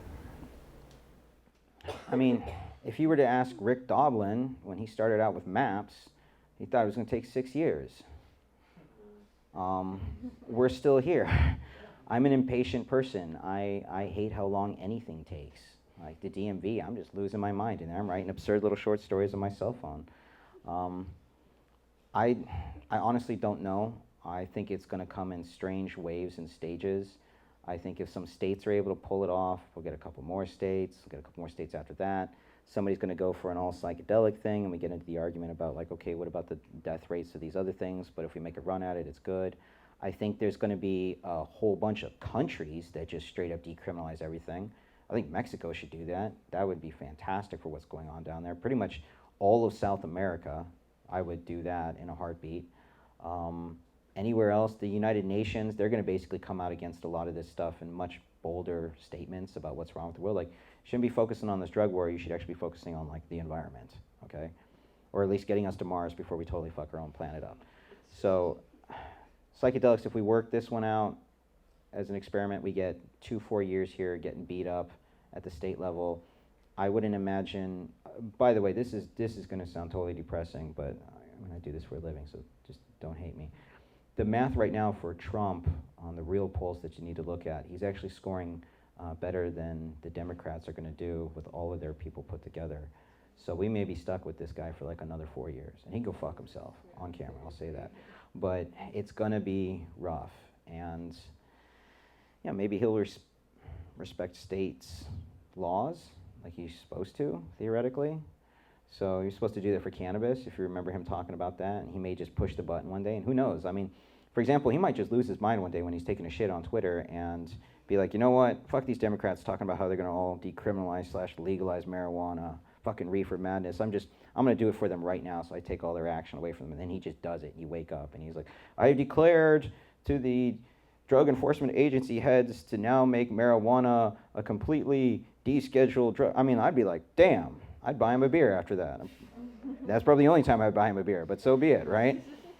If he does it, great. Pandemonium, cats and dogs living together in harmony. It'll be awesome. But will he do that? Probably not.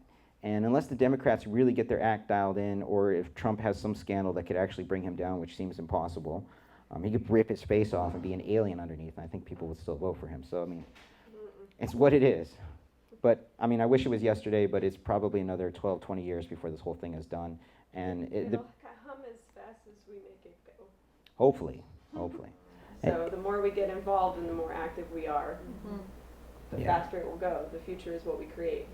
Yes. Yes.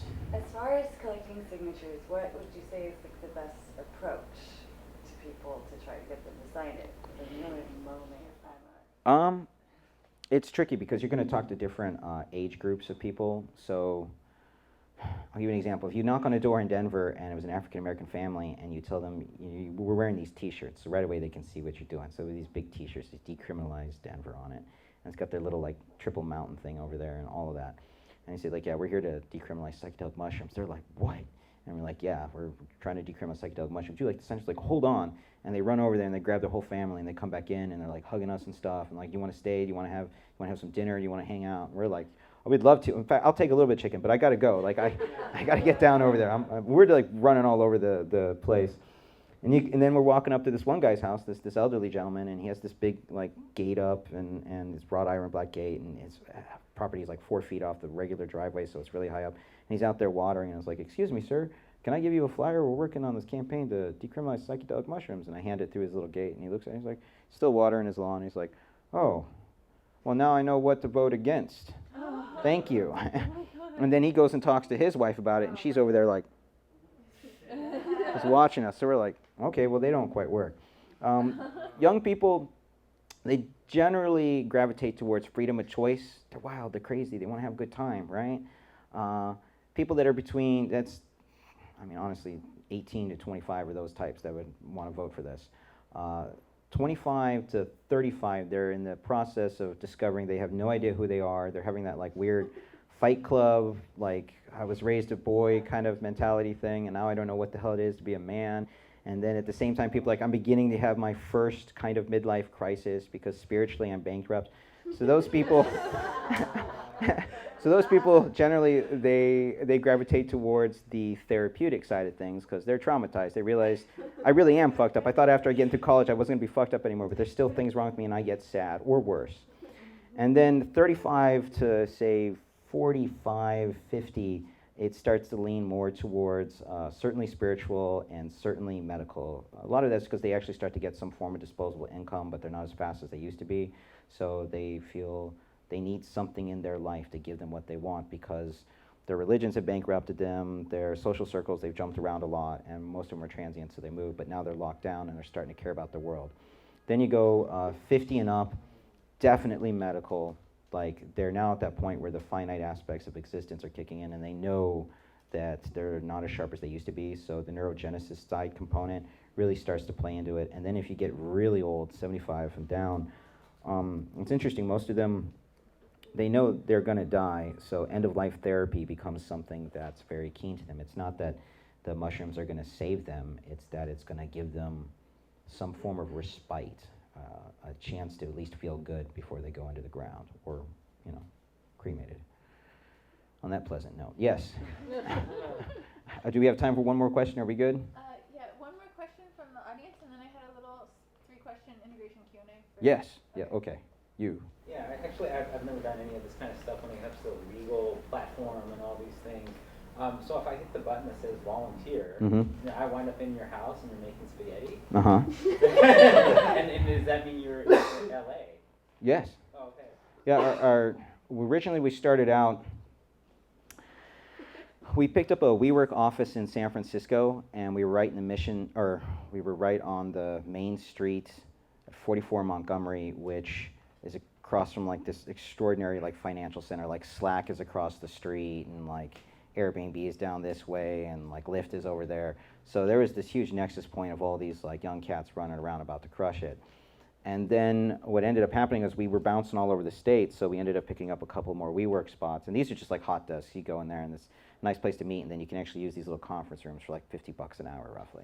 So we started getting so busy with that, then it ended up turning into, we had one in LA, OC, and San Diego. So we were doing the WeWork on Vine in Hollywood, and then we were doing the WeWork down by the Spectrum, and then there's a WeWork in the main street downtown of San Diego. And then what ended up happening was all these people would show up, but then we'd want to honestly have a good time, smoke, drink, talk, stay like much longer than 2-3 hours. Like these meetings start turning like 5-6 hours, and we're still in there at night. And I'm like, just waiting for the WeWork people to get the fuck out, like stop talking about drugs in here all night long. So we then started going and transitioning into restaurants, and then we started filling up the restaurants too much. And then all these people wanted to have like volunteer days, so we ended up bringing the offices into local spots. So now we have the one in Hollywood, which is basically the campaign main headquarters, but we're about to turn on the one in San Diego, which is at a woman's private residence where people show up, and then there's like, her place is like huge, so she can do like, 30 volunteers working on all sorts of, it's basically like an assembly line of tasks that people are working on, and sometimes it's something as simple as like you're harvesting your own social media networks and you're just adding it to ours. Other times you're calling up people on the phone, other times you're making buttons and t-shirts and things.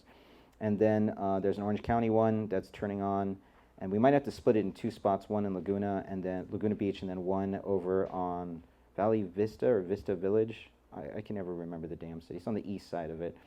And then up in the Bay Area, there's a shop we might actually be using as one of our campaign offices there. And then also in Sacramento, there's a family that wants to basically donate their house. So the idea is everybody syncs up like on Saturdays and Sundays. So that's when most people are, it's like 75% availability.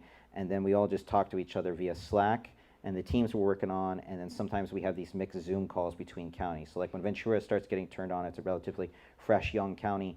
We continue to build it out. We sync them up with other county teams that have already gone through what they've gone through, so there's somebody to talk to. And that's one of the best ways to network with everything that we're actually doing, because... Acting. Well, if you call it that, okay. So yes, and Dara, your 3 questions, grill me. So I think I'm going to actually narrow it down to 2 just because we're getting low on time. So moving toward a goal and putting dreams into practice is often an outcome of successful integration of lessons learned on journeys. Was there a psychedelic lesson that inspired your current path? Oh, damn, that's a good question. I know what got me into it, which was a crazy woman that tried to burn my apartment down in Laguna Beach. And she was, oh, okay, this is the first time story. I'll get to this real quick. Basically, I was dating this woman who she did fire spinning, like fire poi, stuff like this. And I just moved into this place in Laguna Beach, and like there's this whole community of people at the end of this cul-de-sac that welcomed us. It was totally awesome. It was like something out of a European film, but in better English. And then this woman I was dating, she snuck off at one point to go get something for me, her housewarming present, came back, and then she's like, magic mushrooms, we need to do it. This is the boiled down version of the story. So I started doing it with her, and I'd had all my furniture except for this bed. I couldn't get this bed in there, so I had like this air mattress on the floor. And on the wall, I've been working on this science fiction project about basically what happens if this group of people went to Mars, and then one day Earth was like completely incinerated, 120 of them got to like figure out how to live with each other. And of course, it turns into like Lord of the Flies up there, because space without violence is boring. And so I had all these pictures of stars and cutouts from all these magazines, and she starts spinning this stuff when we're really going about, I don't know, 45, maybe an hour into it. And we were doing other things too. And the fireballs like start hitting the side of my wall, and all these like picture cutouts that I had to start like going up in flames, because you know she's creating a lot of movement in there. And then I keep running up to like put them out, and then as I get back into the bed, and I have to jump back out. And then at one point I finally opened up the windows because the room is so filled with smoke. And then I have this neighbor who was very, very Christian. He made like little toy furniture things, but he was very like, he was one of Jesus's carpenters, like he followed that path. And he sees me like just like in this room with this naked woman who's spinning these balls of fire around. And like that was my first psychedelic experience, and it was fantastic. I mean, I absolutely loved it, but not the best guide, all right? Like for the safety component side of things, that's rough. And oh, side note, she was also a compulsive liar, a kleptomaniac, and a true arson. Like she would steal shit to burn it. And then I'd ask her like, why are you gonna burn it? And she's like, because I stole it. And I'm like, why did you steal it? And she's like, to burn it. And it's like this circular logic back and forth. And I was just like, oh my God. She broke my glass table. In fact, when she showed up, she stole a silver bowl when she was out there getting mushrooms from God knows where. She was very capable as a person, but yes. So, Okay. Second question.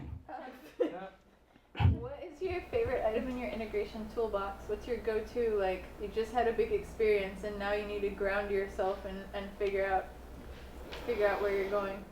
I keep a digital journal. I know a lot of people like the leather-bound style journals to basically record. It's kind of like a dream journal in essence.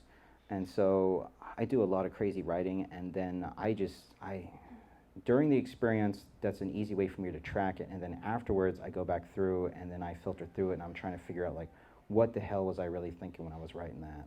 And for me, it's this strange, like, super intrapersonal, narcissistic way of like figuring out, like, you know, when sometimes under these circumstances you're thinking, oh, that's a great idea, and they're like, no, that's the stupidest fucking idea in the world, like, what the hell? And then like emotionally,